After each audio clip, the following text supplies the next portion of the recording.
Brand value, ক্রিকেটের quality, তারকা ক্রিকেটারের মেলা, অর্থকরী, চাকচিক্য মিলিয়ে এগিয়ে কেবল ভারতের আইপিএল।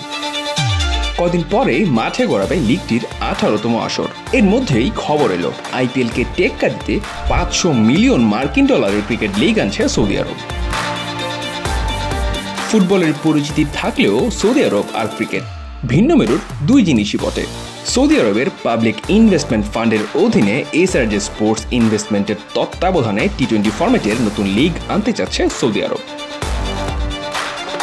মূলত টেনিসের গ্র্যান্ড স্ল্যামের আদলে বিশ্বের 4টি ভিন্ন জায়গায় লড়বে 8 দল, আর যার ফাইনাল অনুষ্ঠিত হতে পারে সৌদি আরবে। ফ্র্যাঞ্চাইজি বাছাইয়ের ক্ষেত্রে ক্রিকেট খেলুড়ের শীর্ষ দেশগুলো থেকে একটি করে দল চাইবে আয়োজকরা। লিগ মাঠে নামাতে বছর খানেক ধরে গোপনেই কাজ করে যাচ্ছেন নীল ম্যাক্সওয়েল, যিনি নিউ সাউথ ওয়েলস ও ভিক্টোরিয়ার হয়ে খেলেছেন পেশাদার ক্রিকেট। এসআরজে স্পোর্টস ইনভেস্টমেন্ট এই সংস্থার নেতৃত্বে আছেন আরেকজন অস্ট্রেলিয়ান, ড্যানি টাউনসেন্ড।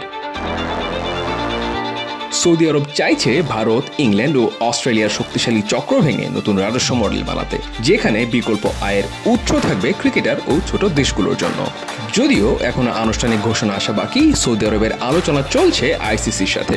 অপেক্ষায় থাকতে হচ্ছে বিগ থ্রির অনুমতিরও।